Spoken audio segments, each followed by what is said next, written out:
Step 1, wake up early, gonna rise with the sun.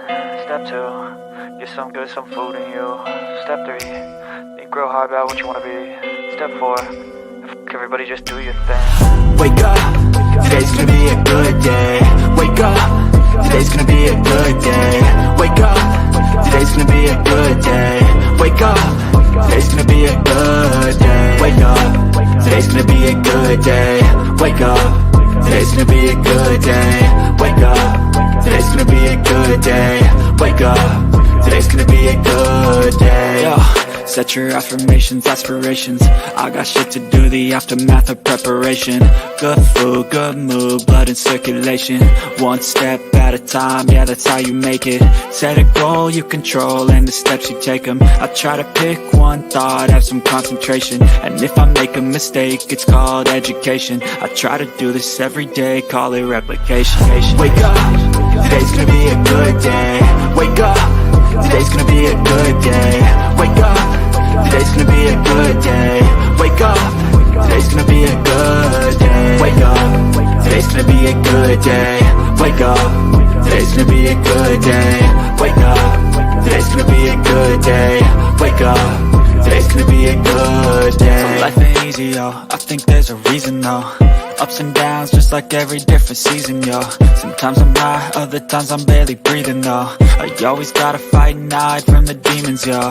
Negative thoughts are poison, they rot. Head full of flaws, so here come the clouds. They'll never stop unless I can swap all the bad for the good in my head when I'm lost. Yeah, so I'ma fake it till I make it. Positive thoughts are overtaken, I got patience. One day at a time is how you operate a cadence. A flow, you grow, you show yourself a foundation. Stay away from all the shit that causes temptation. I know that I like to do it cause it's sensation. I live my life in my head like a narration. Don't expect greatness, do my best, man, I'll take it. Wake up, today's gonna be a good day. Wake up, today's gonna be a good day. Wake up, today's gonna be a good day. Wake up, today's gonna be a good day. Wake up, today's gonna be a good day. Wake up, today's gonna be a good day. Wake up, today's gonna be a good day. Wake up, today's gonna be a good day. Wake up early, gonna rise with the sun. Step 2, get some good, some food in you. Step 3, think real hard about what you wanna be. Step 4, everybody just do your thing. Hi, Bullhorn Betty. Thank you for my shirt. Welcome to the Bullhorn Betty Kids Club.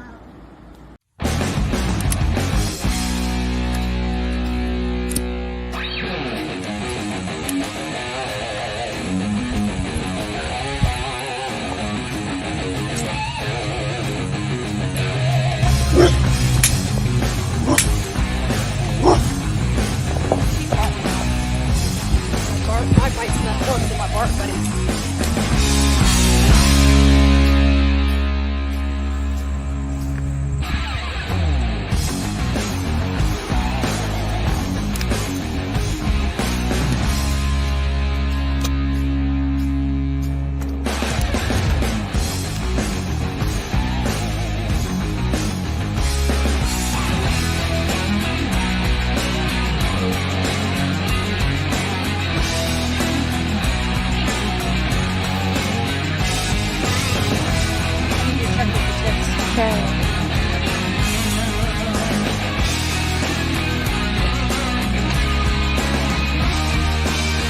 And slid down so we can see a red suitcase right here for law enforcement if they're watching and you guys would like to come back here.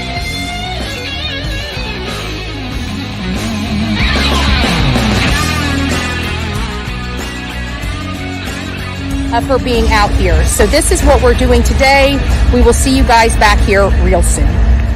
If I have to tell somebody rules, it's because they're still a kid. They don't get it. If you get the value, I don't have to tell you rules. And I don't like fucking rules. That's like one of the ways I know I'm dealing with the wrong people, because I got to give them fucking rules. I've got 2 kids. That's where I'll employ rules. And even them, I really don't. It's more choices. Dad, can I stay up to 11 o'clock? You're getting up at 6 o'clock in the morning. How do you feel about that? I'll do it. Okay, tell you what. You can stay up to 11, but if you're not up at 6 with me, not happening again. Now they have a choice. Now they're learning. I prefer choices and values over rules. Part of the problem with our society right now is we're telling people what to believe and we're telling people what they should do instead of teaching them values, which is causing all sorts of pain in our society. Teach people how to think, not what to think. That's values, not rules. Welcome to the Bullhorn Betty Coffee Club.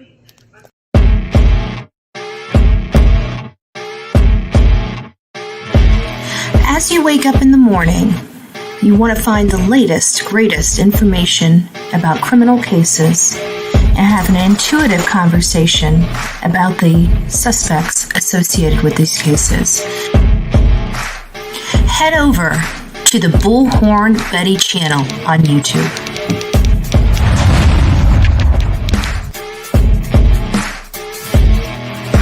Get breaking news right here on the Bullhorn Betty channel. Welcome to the Bullhorn Betty Coffee Club. Enjoy your stay and enjoy your day.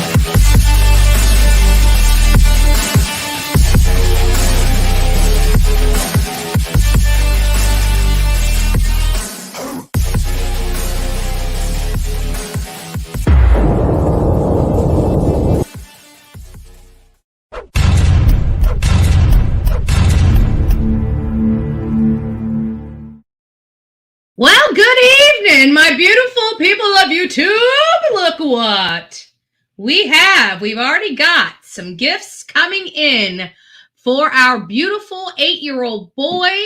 We are doing Christmas shopping for him. We have the link in the description of this video if you would like to participate in making a little boy's Christmas. We are sponsoring a family this year, and we've already got some toys coming in. I am so excited about this initiative, and I feel like we are going to be, this family is going to be so happy by the time our glorious people here put their hands all over this gift list. So there were some problems with the gift list, guys. I fixed it. There were some sizing issues, I guess, as we're going into Christmas. Things are getting sold out.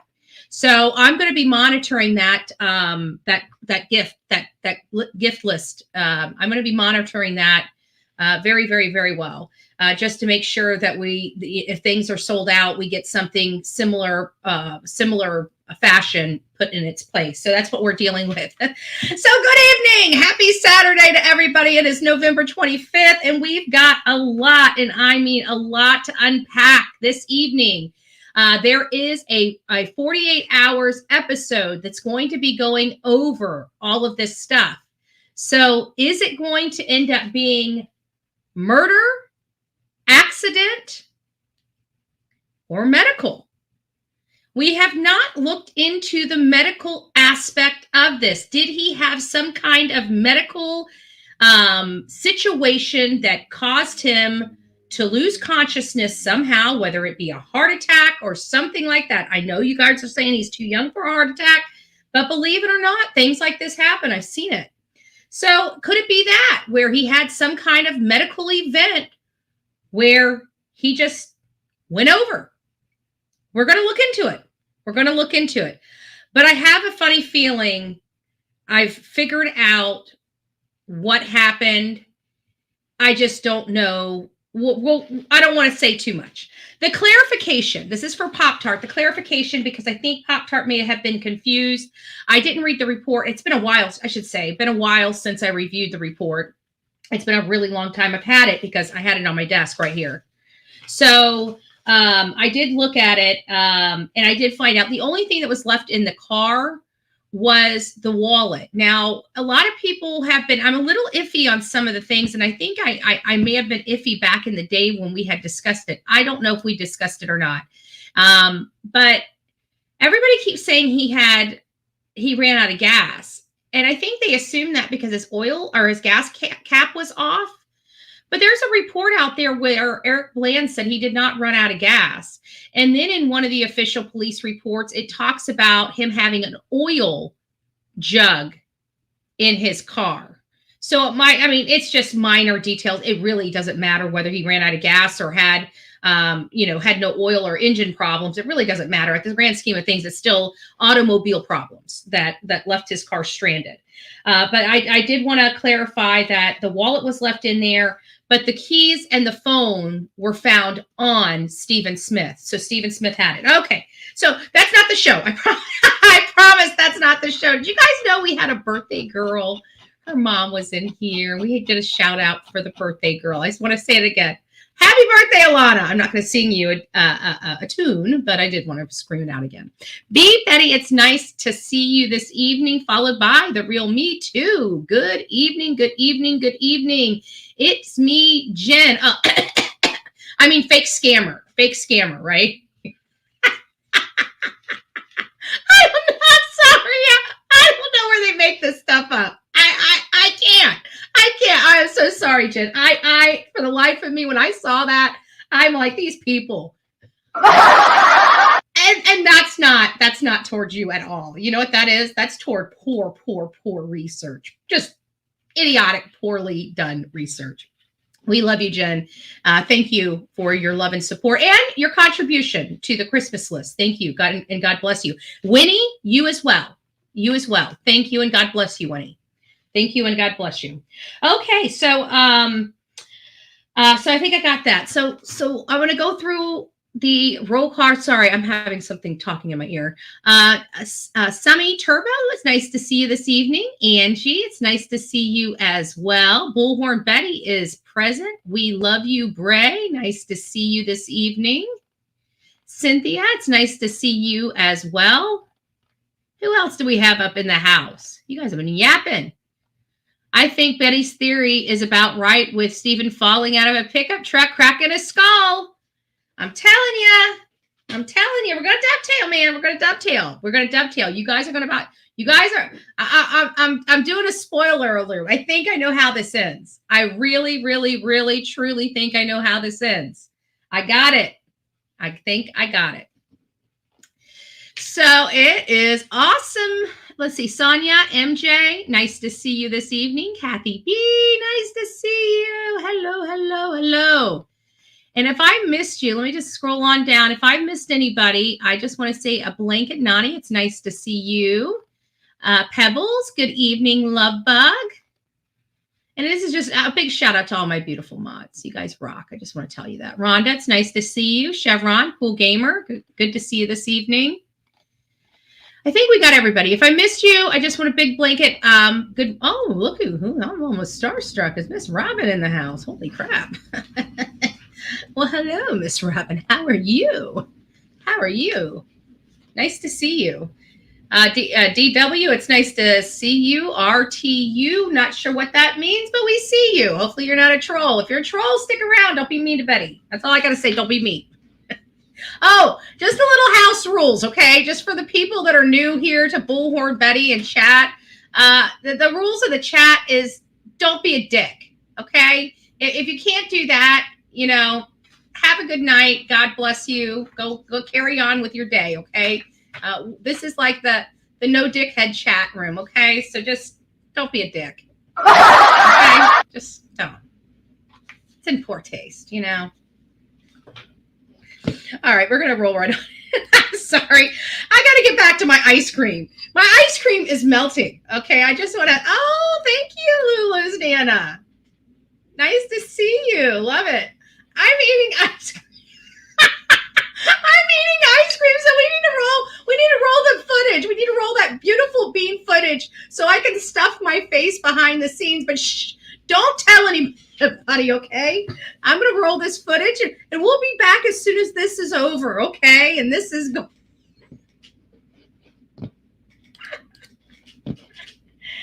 I got to make sure I turn my microphone off so you don't hear how many times I dig into this bowl getting the last drop. Ashley, there were a number of people who had their hands in those early days of the investigation. One of the names we most often see in that report is Dr. Ernie Washington. He was the Hampton County coroner at the time. He was one of the very first people at the crime scene when it was originally declared a homicide, and he was also one of the very few people that was actually in the room during that original autopsy. Today, I went out to try to find Dr. Ernie Washington and ask him what he remembers about that day. Retired and well into his 70s, Dr. Washington didn't answer his door when I knocked. His neighbors tell me he had a stroke a few years ago and mostly stays quiet at home. But when I knocked on his son's door, he answered. He wouldn't tell me how I could reach his father, and he had to remain secretive about the details he was privy to. But he listened politely as I made my case as to why his father should speak up and share his memories. I understand that you need to be careful about what you say, but obviously, like, there's so many details about that original autopsy that are missing, and so being able to speak to him about that would just be super valuable. I do understand that, but he's not able to be reached at this time. Your father is, it seems like he always had his head on straight during that period where, you know, there was a lot of conflicting reports and a lot of hands in the pot. And that's why I came today, is just to get his side. I appreciate you for that, but he's retired now, and he's... So that guy seemed pretty nice. Well, we were just trying to get a little bit more knowledgeable about, you know, what led us to this point in this particular case. As you notice, the ice cream's gone. Funny how we got the beautiful bean footage when the ice cream magically disappears. I'm so unprofessional. I am so unprofessional. Reggie is trying to make me sing. I already sang earlier. Where were you? Were you in the house earlier? You're like, Lana's not going to steal my birthday. I'm getting mine all by herself. What? She said she wasn't going to sing to Lana again? Well, here. Reggie got your back, Lana. It's just not going to be to you. Ooh. Reggie, be good. But the question is, you know, would the name be good? Should I be like a Santa Claus? Have you been a good little boy this year? Do I sing you a horrible song or a good song? I mean, you are be good. Were you good? I'm asking for a few friends. Well, happy birthday to you. Happy birthday to you. Happy birthday, BHB birthday. Happy birthday, Reggie, be good. Happy birthday. Ding, ding.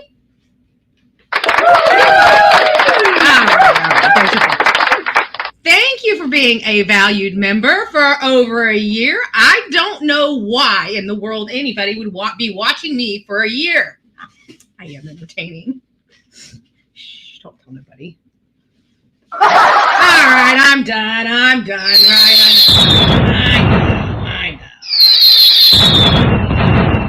I'm getting... Get some new stuff, Betty. Get some new stuff.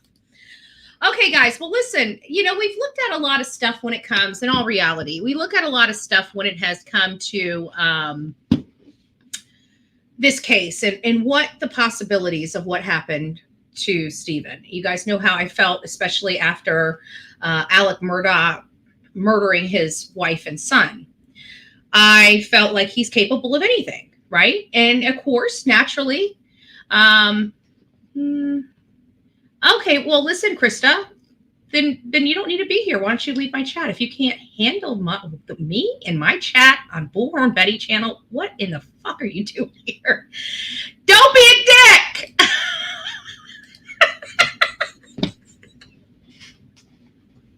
Oh my God, you shouldn't be joking around and doing true crime. Really? You're gonna try to tell Betty what to do? Haven't you guys learned it doesn't work for you? Nobody controls this woman. Nobody. I am a very powerful person. You know why? Because I say I am. I do me, babe. Get over it. You know, jelly. I mean, I know I'm sexy.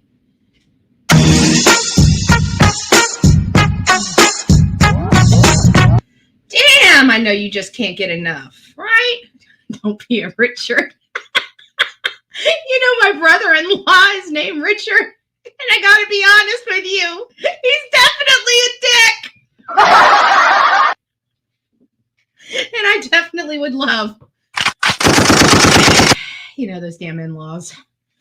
Never good for any marriage. I'm just joking to all you beautiful in-laws. I'm not talking about you. Not talking about you. I know. Right? It's like, damn. Man, we just got to be over here all sorrowful and just, we have to be the real drama channel and just fill it up with tears and I don't know what to do without it.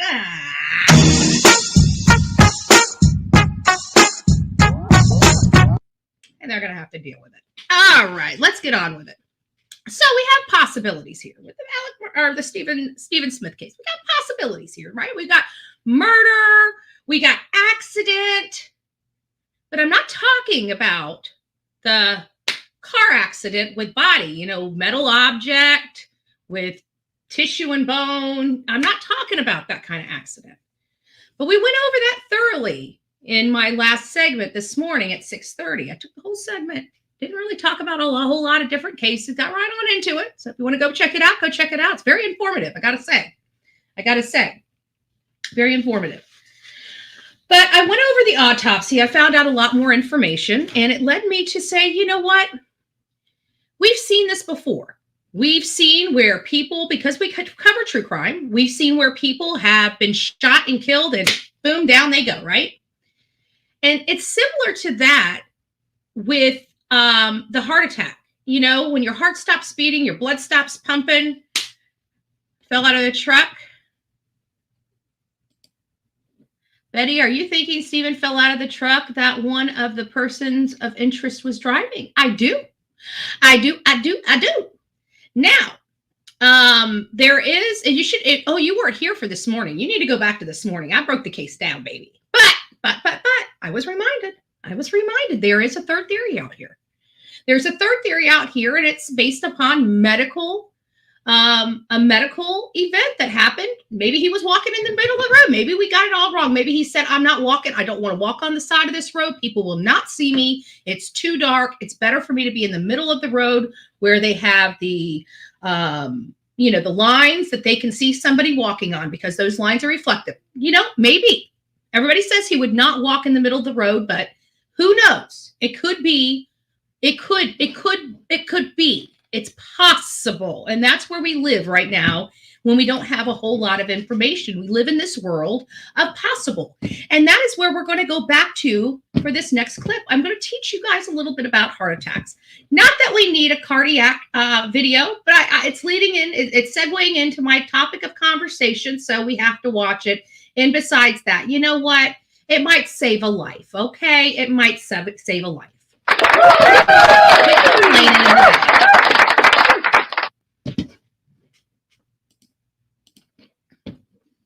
You feel a tight band of pain around your chest. The pain moves from your chest to your arms, shoulder, and neck. What could your pain mean? Could it be a heart attack? Could it be the big one? Heart attacks are caused by interruption of blood supply to part of the heart.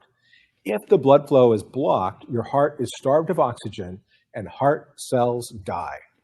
A hard substance called plaque can build up in the walls of your coronary arteries. This plaque is made up of cholesterol and other cells. A heart attack can occur as a result of plaque buildup or the rupture of one of these plaques. We're not sure why heart attacks occur when they do. You may have a heart attack when you're resting or asleep, or after a sudden increase in physical activity, when you're outside in cold weather, or after a sudden severe emotional or physical stress, including an illness. So how is a heart attack treated? If you go to the hospital for a suspected heart attack, a doctor or nurse will listen to your chest with a stethoscope. You'll have a blood test to look for heart damage. A coronary angiography test can show your doctor how well blood is moving through your heart. If blood moves slowly or not at all through your coronary arteries, you have either a narrowed or blocked artery. Other tests can look at the valves and chambers of your heart and check for abnormal heart rhythms. If you've had a heart attack, doctors can do an emergency procedure called angioplasty. This surgery or procedure can open narrowed or blocked blood vessels. Usually, They'll place a small metal mesh tube called a stent in your artery to help keep it open. You may also receive drugs to break up the clot in your artery. Sometimes doctors will do heart bypass surgery to get blood flowing to your heart muscle again. After you're treated in the hospital for a heart attack, you may need to take medicines to thin your blood, to protect your heart, or to improve your cholesterol levels. You may need to take these medicines for the rest of your life. Most people who have had a heart attack also need cardiac rehabilitation. This will help you slowly increase your exercise level and learn how to follow a healthy lifestyle. After you have a heart attack, your chance of another is higher. How well you do after a heart attack depends on the damage to your heart, where the damage is, and what steps you take to prevent another one. If your heart can no longer pump blood to your body as well as it used to, you may have heart failure and will need lifelong treatment.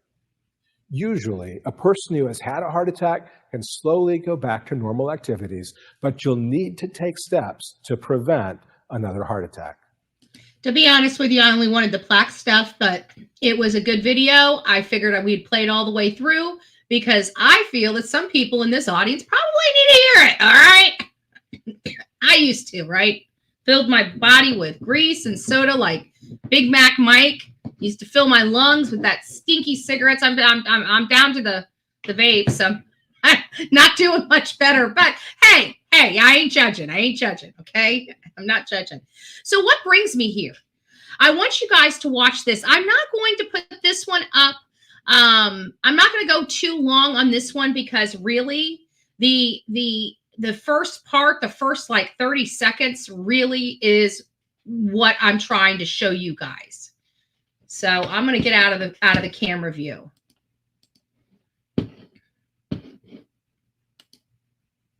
These frightening medical emergencies were caught on camera. During a 2016 high school volleyball game, one of the players suddenly collapsed. You can hear when she hit the hardwood floor.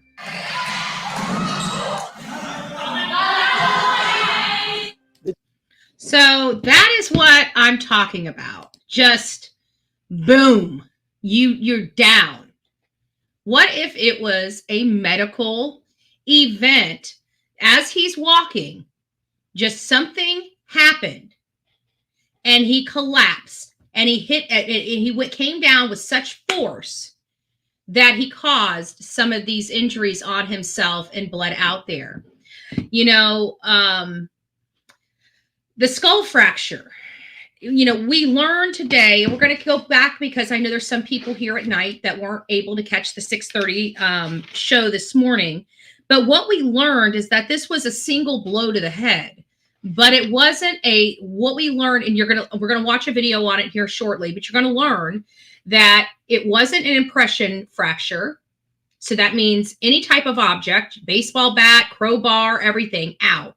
There was hardly any road rash, definitely nothing that indicated no debris field, no bodily injuries consistent with any type of motor vehicle colliding into his body. And there was no signs of a physical altercation that he got into. So yesterday, last night, and this morning, we've been talking about this accident theory in a different light because he was walking down the road, and this is a country road, okay? Country folk, everybody knows everybody out there. So you see somebody walking down the road, most likely somebody's going to ask them if they want a ride. Something happened.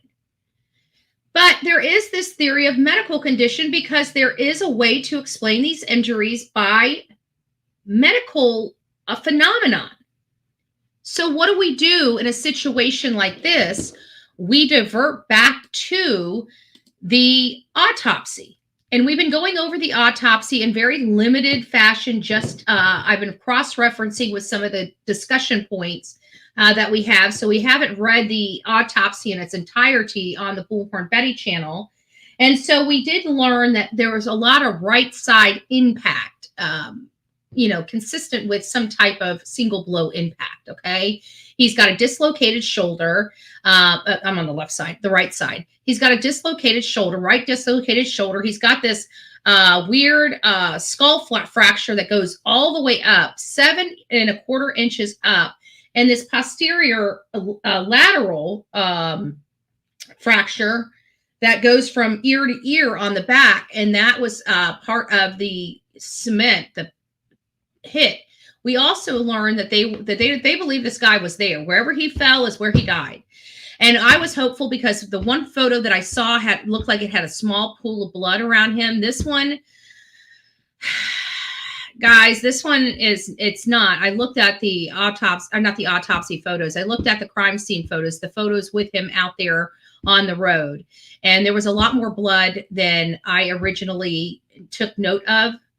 And when I was reading, what made me go back and look at those reports is because I was reading this autopsy. I was reading this autopsy behind the scenes thoroughly, even though we had only talked about a few of the situations, because I was going down this medical. So I really don't look at facts. When I'm doing a show, I only look for the facts for that show, either to prove or disprove, or just to give you, all the information and just, put that out there. So when I'm doing one on accident, I'm only focused on the accident portions of the information that I'm discussing with you. Now we're looking at the medical portion. And so when I was starting to think, what kind of medical stuff can we have? And typically it's really hard. No matter what you have, whether it's a kidney problem or a lung problem, it affects the heart. The heart stops pumping. Whatever the ailment is, the heart eventually stops pumping the blood. And so I started thinking, okay, what would we need to look at the heart. We need to look at the lungs. We need to look at the kidneys, the liver. We need to look at the organs. Was there anything that was abnormal with any of his organs? And since we don't have the second autopsy, we have the first one. And the first one does, at least that was his body at that moment. So all of the weights and stuff for these organs, even though we can't really see them, I doubt they dissected them or anything like that, because everything was intact. And I have to be honest with you, I looked at the size of the heart, the lungs, the liver, the kidneys, and all of them were of normal weight. There was no inflammation. The one thing that I noted, which made me go back to the photos of the road, was the respiratory remarks, the respiratory system. And this is when my heart just sank, because, this morning I was talking about how, we pray that, he had a very quick demise, and I say that in all love. I'm not saying that to be nasty or mean, but, being in a situation, whatever happened to him, you wouldn't want him there suffering. That's what I mean by you hope it's quick. It's not, we want him here, we don't want him gone, but if he's gone, we want it to be quick. We don't want him to suffer or be in pain. And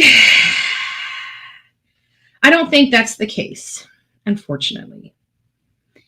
And the reason why I don't think that's the case is because there was a remark noted in his original autopsy about a moderate amount of blood and frothy fluid being in his lungs, which means that he would have been breathing in the blood from the head trauma. So there is a possibility of aspiration associated with this as well, which is it's just awful. If that's what happened, it's awful. So I mean, God bless him. God bless his mother and everything like that. But getting on to this medical theory, does it hold water? Does it not? And I have to be honest with you.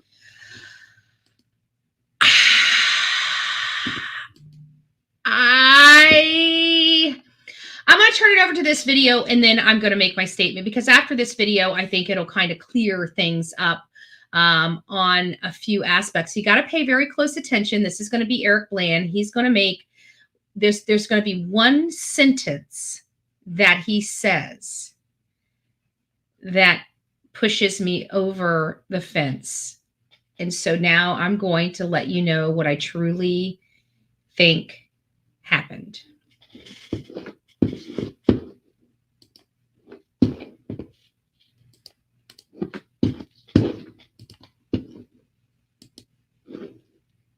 Progress is being made in the homicide investigation of Stephen Smith. That's according to an attorney for the family. The 19-year-old's body was found along a rural Hampton County road in July of 2015. His death was initially ruled a hit and run. In March, the South Carolina Law Enforcement Division announced that it was devoting more resources to the case and had been investigating it instead as a homicide. Nick Neville joins us live in the studio with the very latest. Nick. Yes, Greg. So Eric Bland, Smith family attorney, says he was told in his latest bi-weekly call with SLED Chief Mark Keel that there are 5 or 6 people who have relevant information about what happened to Stephen, and he's optimistic that someone... That was the first key piece of information. 5 or 6 people that have an idea of what happened to Stephen. Okay, that's clue number 1. We'll now talk. An 8-year-old cold case in the Low Country may be heating up. Questions have lingered about the death of Stephen Smith, a 19-year-old former classmate of Buster Murdaugh, since his body was discovered along a Hampton County road in 2015. Smith family attorney Eric Bland says SLED, which is leading the investigation, is getting results, with SLED Chief Mark Keel telling him this. Look, Eric, I am positive. I am optimistic in a positive way. I see progress being made, real progress. We think that, we've talked to a number of people and we think that there's 5 or 6 people that have information. We've learned some things that we didn't know already, he told me. Land also says he has reason to believe that the Attorney General's office has impaneled the state grand jury in this case and is issuing subpoenas. The Attorney General's office did not respond to my request for comment. This all comes after the family moved forward with a second autopsy of Stephen's body second autopsy of his body. I believe they're going to be talking heavily about it tonight on 48 Hours. That's a CBS special that is being run. And again, I believe it is my belief that they are going to be exposing a lot about this second autopsy. The second autopsy has not been released to the public. Okay. Right now, we're making some very, we're speculating and making some very strong assumptions based on the hints that I have been provided about the angle of this case. A few months back, we were comforted by the fact that even though the vault was compromised and water got into the coffin, that even after 8 years, the autopsy was able to be performed with aplomb, and everything that they wanted to find out, they were able to find out. So we have the answers. Everything they wanted to find out, they found out. So that's clue number 2. As authorities are taking a closer look at the case, Stephen's mother, Sandy, has just one objective, Bland tells me. And before we go on to this one, this is going to be clue number 3. Sandy Smith is not looking for somebody to be charged with Stephen's murder. She's just a mother who wants to know what happened to her son. And there you have it. That is a totally, let me turn this mic down so I'm not screaming in your ears. Totally different than what we've heard, where she believes that he was murdered and she wants the people that murdered him to be put in jail. So now you're seeing a complete tone behavior, right? So now we're hearing this, and this is the same man that came out and said that he believes, his client believes that that body was placed there, and that they believe that he was murdered. You're hearing a whole different tone. Now they don't want anyone charged with the murder. It's just the mother wanting answers. She's been wanting answers this whole time. So I'm not criticizing her or anything. I'm just trying to make a valid point that it seems like we're getting off the murder, right? It seems like we're getting off the murder. And how plausible really is the medical aspect of it? He was a healthy boy. His heart was normal. His lungs were normal outside of having blood and froth in his lungs. His kidneys and all of his organs were in pristine condition. It was noted in the autopsy about how well the organs were in that autopsy. Okay, so we've got all this. So now we're going to backtrack. We're getting there. We're getting there. I promise you we're getting there. But what happens in that autopsy after 8 years of decomposition? Can forensics really help here? Joining me now is Dr. Kenny Kinsey. He's a forensic crime scene analyst who has worked over 850 death cases. His testimony helped convict Alex Murdaugh, and he has since been retained to lead a new investigation into the death of Stephen Smith. Dr. Kinsey, thank you so much for being here. First question, it's the most important one. Do we have any results of what the medical examiner found this weekend? We have preliminary results, but I'm going to let Mr. Bland put those out public. I have no report yet or no final report. Is it at least helpful in terms of suggesting this was not a hit and run and in fact was a murder? Maybe there was actually a murder weapon? Well, I think everything is still on the table. And as I've explained to several other folks today, it can still be a hit and run and be wrong, be criminally wrong. And I'm not saying that it is a hit and run. I'm just saying I'm trying to leave all my options open because I have to have an open mind with the part and the task that I have. But if someone took this young man's life and knew about it and left the scene, it's just as criminal as if they would have beaten him somewhere with an object. Pretty powerful stuff, right? It's starting to lean one way, in my opinion. But even this is kind of, they're leaning toward an accident, but they're not. They're starting to say leaving the scene of an accident, right? Leaving a scene. Sure. Dr. Kinsey, I know that there was some discussion in the funeral home among some of the highway patrollers that it looked as though someone had taken a baseball bat to Stephen. Did the medical examiner this weekend determine something different than the medical examiner determined 8 years ago? I wasn't given any difference in the blunt force trauma that Mr. Smith suffered. As I said, my job, I've been in Hampton almost all day on Saturday, and my job was to re-verify or rework every aspect of that, of those two scenes rather. And it kept me pretty tied up. I had access to the information from the autopsy, but as I told Mr. Bland and Mr. Richter, the pathologist they have is very capable and documents very well. So I'll work off of whatever that pathologist collected at the autopsy. But my part was to verify. I was going to say, were there any surprises, Dr. Kinsey? Were there any surprises by that pathologist? As far as I know, no, ma'am. But like I said, the final report isn't here yet, and I'm expecting that final report would tell us a little bit more. I do know it was a success. They said they did collect evidence. It was very good documentation, and everybody was upbeat about the information that was collected. And that's not always the situation when you exhume someone after so many years. But they said they had everything. 8 years. So they have everything that they need. He's talking about leaving a scene, you know, and then we go over to, is this the one?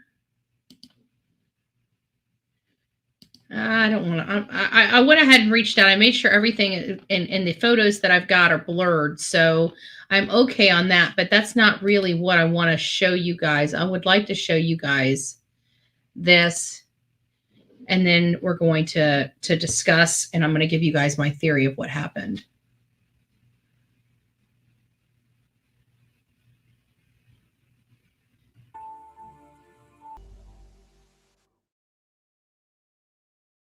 Have it, guys. There you have it. So they have information. People who value themselves and they have the information as to what happened to him.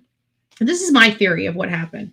Many of you know I was diehard murder until we started seeing and hearing and sniffing that something else is going on.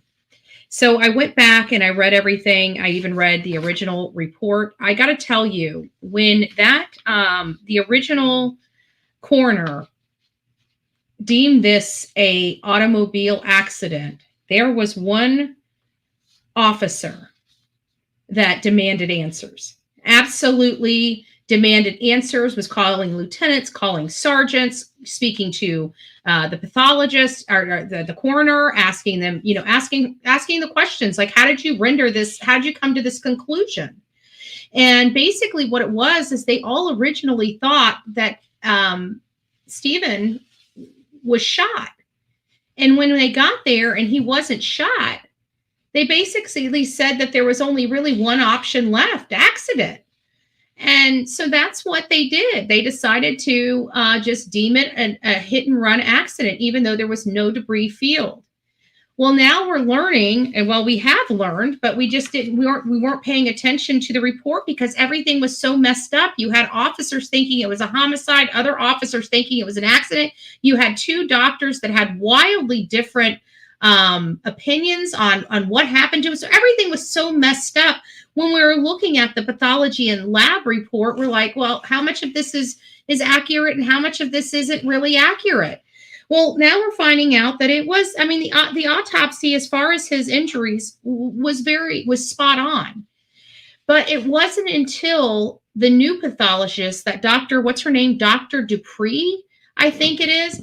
It wasn't until this statement right here. I'm going to put her back up. We just watched a clip of this interview, but I want you to watch the full clip. It cuts off. It's not really the full one. You'll see it I'm pretty sure in the 48 Hours documentary tonight. But I do want you guys to see this just to understand what she says, because it's that very first word she says. It's the very first word she says. This is only less than 2 minutes. In April of 2023, Dr. Michelle Dupree, a former investigator and forensic pathologist who's performed more than 3,000 autopsies, oversaw the examination of Stephen. And I just want to let, for those that haven't been watching this channel, this is the clip that started making me say, wait a minute, something more is going on here. This is not a homicide in the sense that somebody, what I had originally thought, somebody gunned him down or somebody, drove down and played baseball mailbox with his head. That's what we all were believing for a really, really long time. We all believed that. We know that that was all scattered all over the internet, and it was hard to dispute it because everybody was screaming it. Well, there's something else here. Stephen died from a single blow in 3,000 autopsies. I did. Okay, here, sorry. Dupree says the autopsy confirmed Stephen died from a single blow to his forehead. A single blow to his forehead. So what would cause a single blow to this man's forehead? So a single blow caused all of this. So now we have this right lateral. Oh, thank you. God bless you. Thank you. Thank you. So we have this right lateral 7 1/4 inch gash and lateral fracture to the skull. We got the posterior fracture that goes from ear to ear on the back. And we have the right dislocated shoulder. Everything is all head trauma.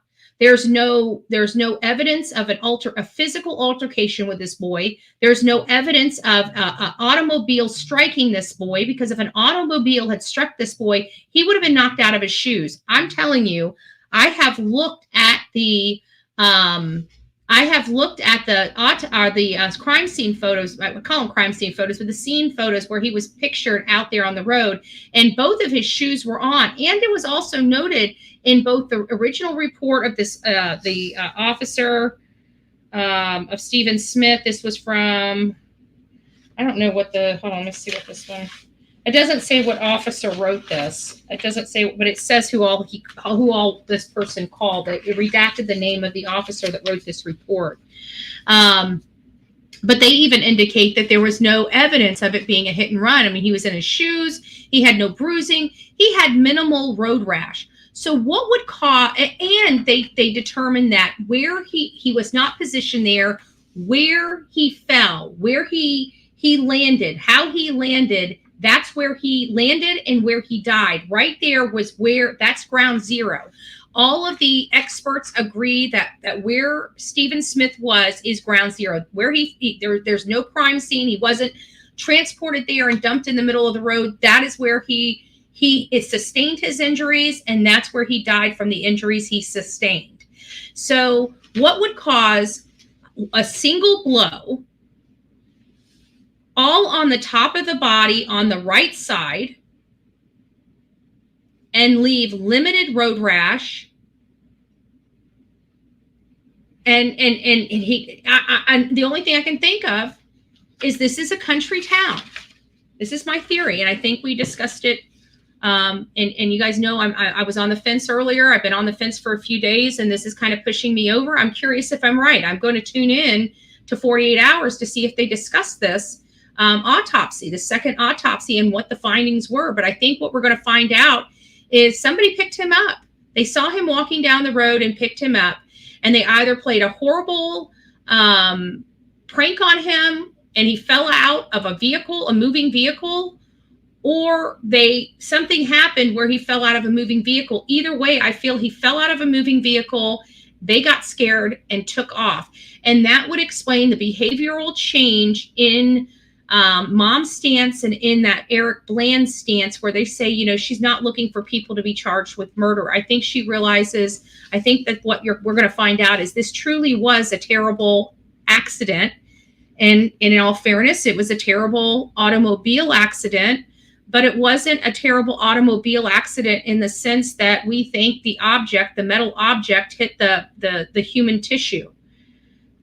Because you're top heavy. So say a pickup truck, and they hollered out the back window and said, "Get in the back, we'll drive you the rest of the way." And as he's getting in, you know, a bunch of drunk people, you know, maybe they were out partying. It's country. They do those things, right? And they do stupid stuff, like as you're trying to climb into the back of the truck, gun it, because they think it's funny. I'm not saying that's what happened. Unicorn Indiana says no accident, in my opinion. But there's another flip side. Even if he fell out of a moving vehicle, who's to say he wasn't shoved out of that moving vehicle? Somebody had brought up, you know, he's a gay man in South Carolina. That was very brave of him to be, right? Somebody earlier had mentioned hate crime. You know, is this a hate crime? I would think that if it was leaning that way, Eric Bland would have been a little more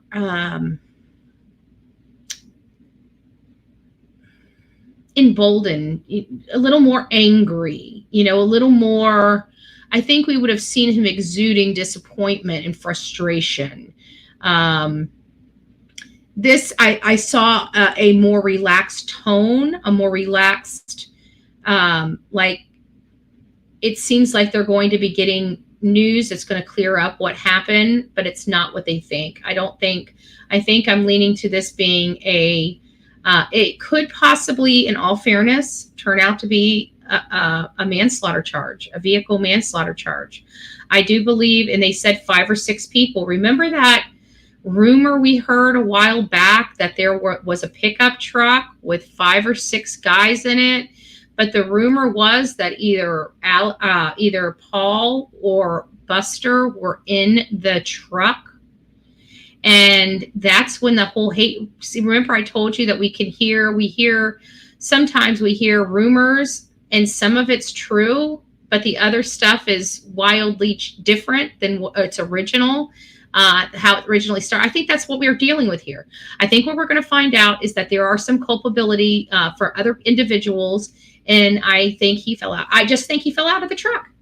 I think it was a pickup truck, and it's not like we haven't heard a pickup truck with 5 or 6 guys in it. Right? It's just somebody decided to change a few of those people out and make it either Paul or Buster in there with them. So I think we're going to find out that it has nothing to do with the Murdaughs. I think that has been very clear. I think it was whoever was out at that night raising hell in the country. That's who we're probably going to find out is responsible for this. And it was probably somebody that the family knows.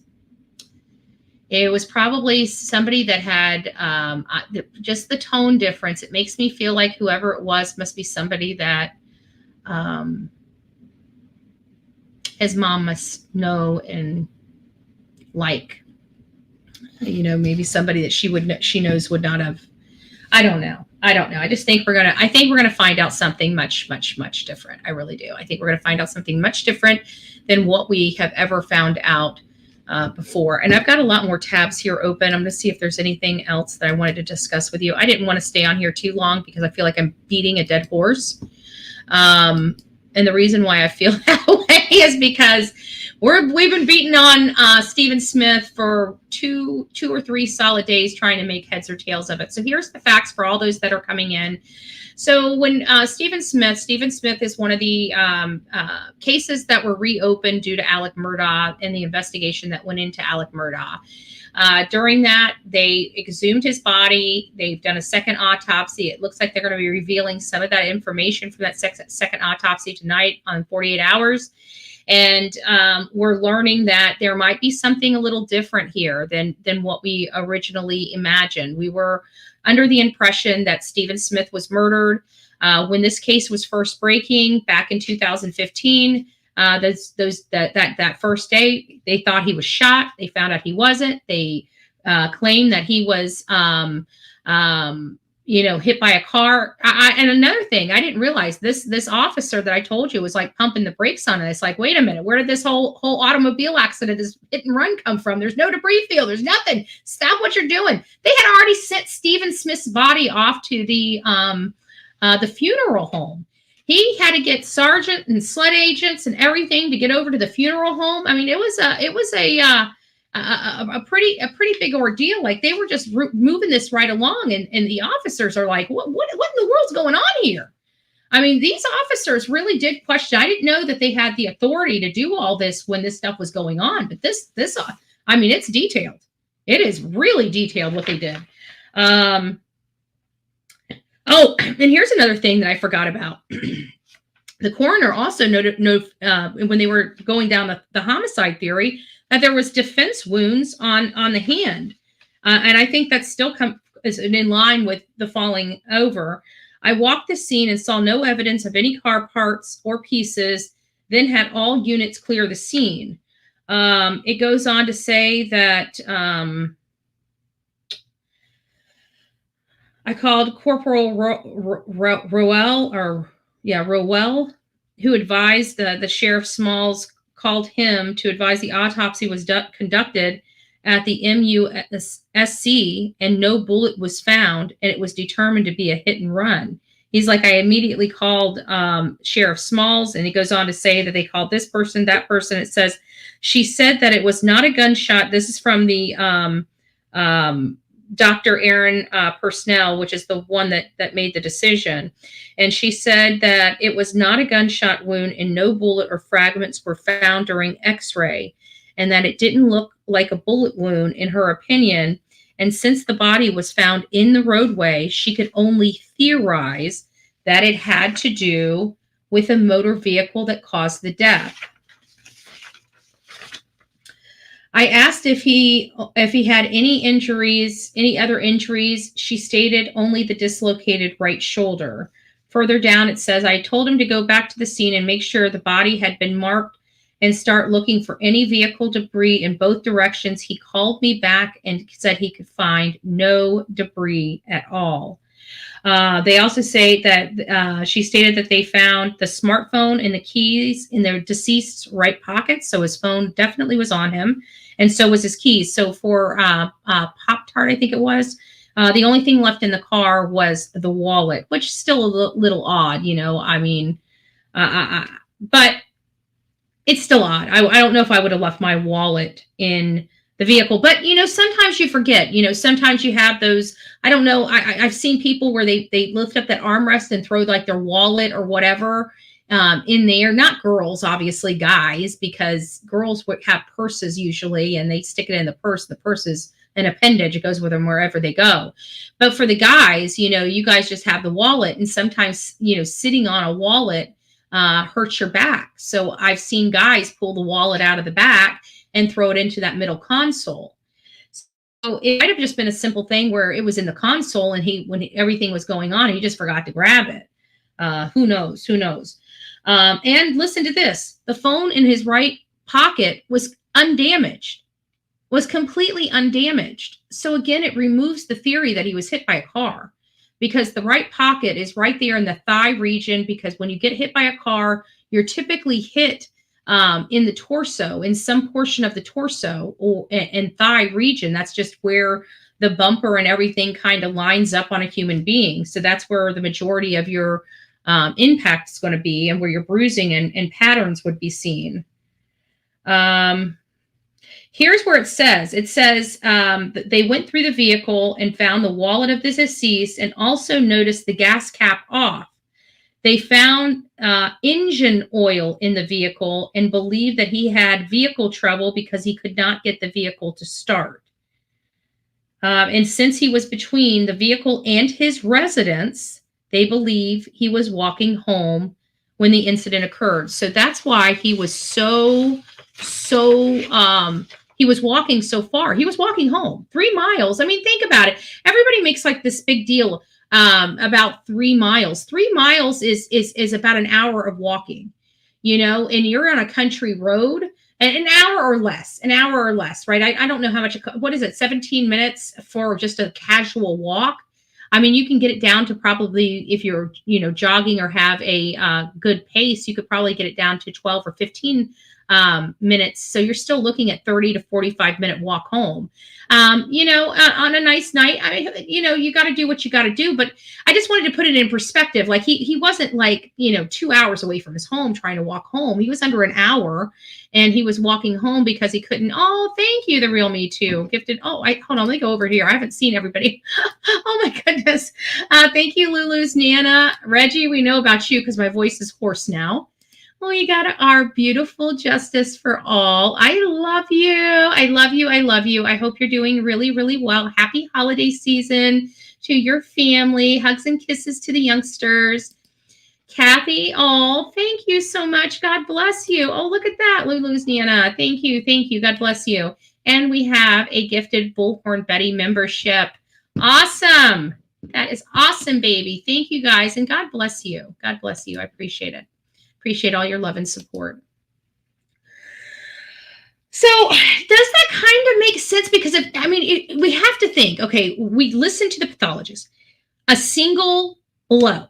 So all those injuries, a single blow. What would cause all those injuries, a single blow without leaving road rash and minimal damage to his organs and his phone? He fell out of a vehicle. I think we are going to find out he fell out of a vehicle. I keep saying fell out of a vehicle. I don't know if he fell out, was pushed out. I don't know how this whole vehicle, I just feel like he was not walking at the time of his injuries. I feel like he came down, and he came down on his right side and his right shoulder. And the only thing I can think of that would have that type of impact or that speed is if it's in a moving vehicle, because if he just fell, yeah, he would hurt himself, and yeah, he would skin himself up, but he wouldn't have died. This man died. His freaking head, boom, it cracked like a watermelon, So what would cause that? And the only thing that's going to cause that, it's not even the fall out of the truck. Any normal person that fell out of the truck, they would be injured. They would probably have a sprained neck. They'd probably be in a neck brace, having to go to some therapy, but not dead. It's the speed. The speed of the vehicle causes the additional pressure of the impact, which causes more significant damages. And I think that would be enough to dislocate a shoulder, and his head probably hit the ground, and that was it. And somebody saw him, didn't render aid, and drove off and left him there. But I don't think that there's no person there's somebody that knows something. And it sounds like there's 5 or 6 people that might know something. So, and they don't want them charged. They just want to know what happened. But you heard Ken Kinsey. This is not an accident in the literal sense, but, driving off. I mean, he specifically said that. So I think somebody picked him up. I think while he was walking, he got picked up. I think it was probably somebody that he may or may not have known. But I have to think, with it being such a small community, he knew who that was. And they've had to live with all this for 8 years because I truly believe it was an accident and then a terrible decision after that accident happened. And that terrible, I don't know if this man would have been, if they would have called for help. I don't know if this man would have been saved or not, guys. I don't know that. But I can tell you after I reviewed this autopsy report, the medical aspect of it, I can tell you he didn't die instantly, unfortunately. It doesn't appear that way because if he died instantly, he would not have had that blood or the froth in his lungs. And that just broke my heart. When I read that, it's just sad. It's just sad. All right, guys. So that's really all I have. I'm officially off the fence. I don't know if you guys are off the fence. Let me know in the comment box below. We're going to go ahead and we're out of here. It's been an hour and I think we covered everything. Don't forget to go check out 48 Hours as they explain it. I'd like to know, does my theory hold water? Watch this. I changed my theory, and my first theory is going to be more accurate. Right? Just Betty's luck. Give the haters something to talk about, right? Give them something to talk about. I need to give up my day job, right? I need to give up my day job and just go into singing full time and just be inspired through music. I just gotta be able to carry a tune in the bucket. Why do I feel that 3 Dot wants to come up here? 3 Dot, are you wanting to come up here? Are you gonna be nice? Are you gonna be nice? I feel like you want to come up. Would you like to come up, 3 Dot? Give him a few moments. Mama Llama. Oh, and I forgot that I saw other people coming in here. Hi, I am Team Summer that I didn't get to say hi to. So Mama Llama, hi, and 3 Dot. Laura Dawn, it's nice to see you. Who else came in here? Stacy, I don't know if I said hi to you. I think I said hi to you, but I'm not sure. But I did see a couple other people. Let me go up here. Unicorn's got some stars. Okay, Unicorn says, what about his cell phone with his boyfriend that had the sound of a truck? I don't know. I only know what was in the reports that I read. I tried to research. I researched this quite a bit because, I mean, I even have some new details, but some of this stuff is irrelevant. Let me show you. Hold on a second. Stop screen. Present screen. Let me present my window. I mean, you got to look at the top of this. But I have all these tabs open. So whenever, like I said, when I start going on a topic, I try to research that, but it doesn't mean I catch everything in the research. But I didn't hear about his boyfriend that had the sound of the big truck on it. And I'm curious, if he had a boyfriend, wouldn't his boyfriend know who he went deep sea fishing with? What prominent person he was engaging at that time that may have been, possible, I guess. I don't know. Okay, 3 Dot here. Hold on. Here you go. Now I can't stay too awful long, but I will chat with you for a bit before I go. I'm just exhausted. I've been up since 3 a.m. this morning. And that link's just for 3 Dot. I mean, I guess if somebody else wants to come up, they can. It doesn't really matter to me. Give me just a second, 3 Dot, before I pull you up. All right, kid. It's just me and you. What's shaking, baby? Is this that Bullhorn Betty lady? What's up, Bullhorn? How you doing? Your way. 4th of July. I'll take it. How you been, my friend? How was your Thanksgiving? It was fun. Definitely. I hate obligations. I really do, because I like to just be. So when you have obligations, it's like, man, you gotta be social. You gotta go do it. It's like, I just don't like obligations. My question to you is, I've noticed, on a recent live that I was on, when I went to go and reflect on it and go look at it again, right? Mm-hmm. That the stream bar that we see, I watch a lot of YouTube, right? Of everything, every genre, Mm-hmm. But in that StreamYard bar, it on every video I see is a blanket straight line, but on this one channel I was on, it was able to be segmented.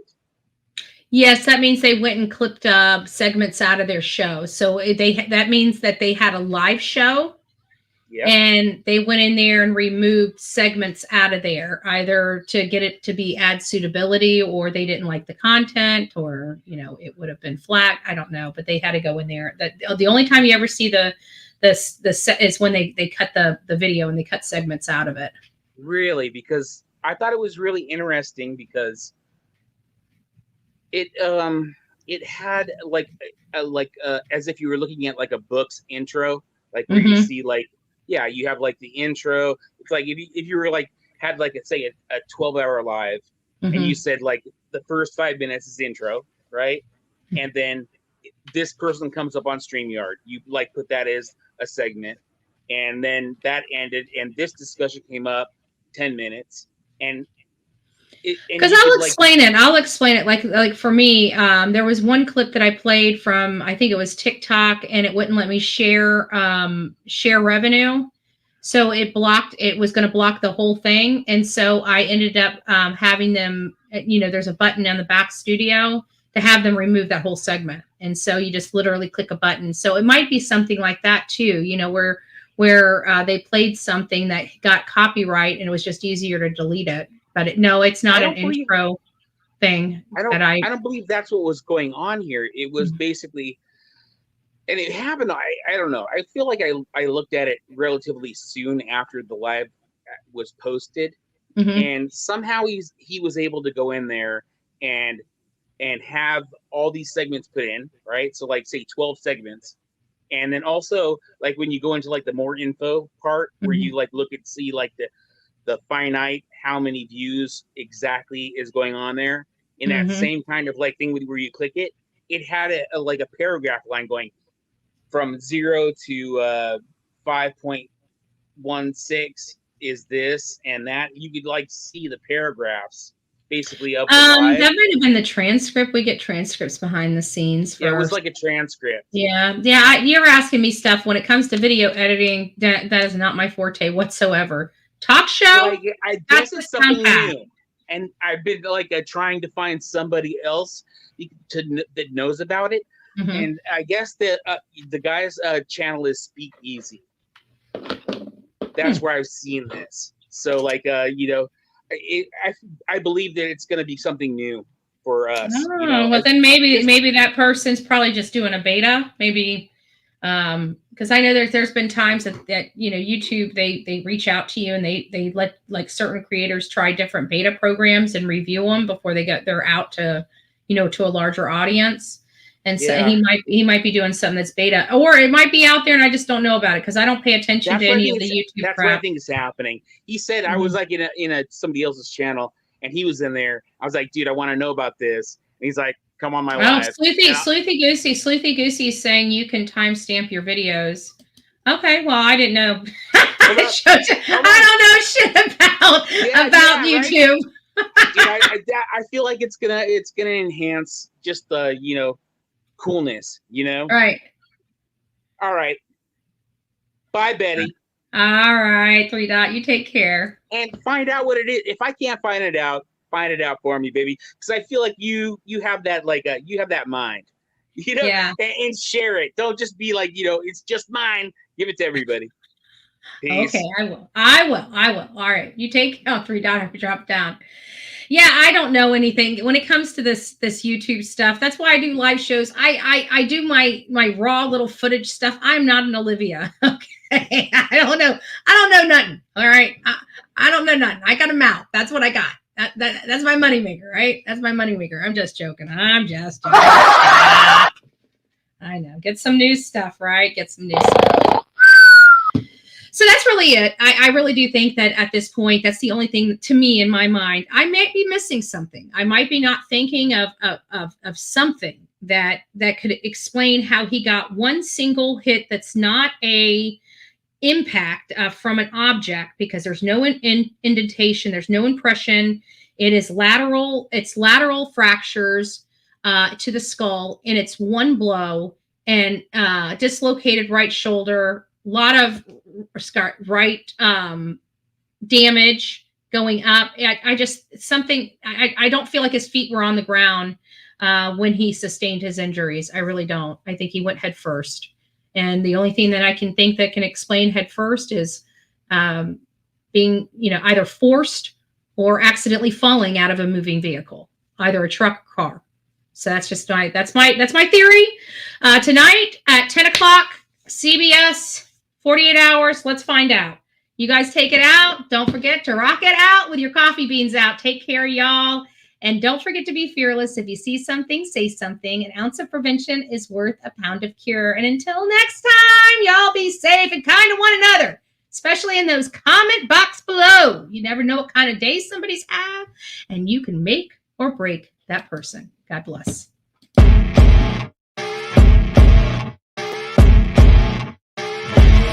As you wake up in the morning, you want to find the latest, greatest information about criminal cases and have an intuitive conversation about the suspects associated with these cases. Head over to the Bullhorn Betty channel on YouTube.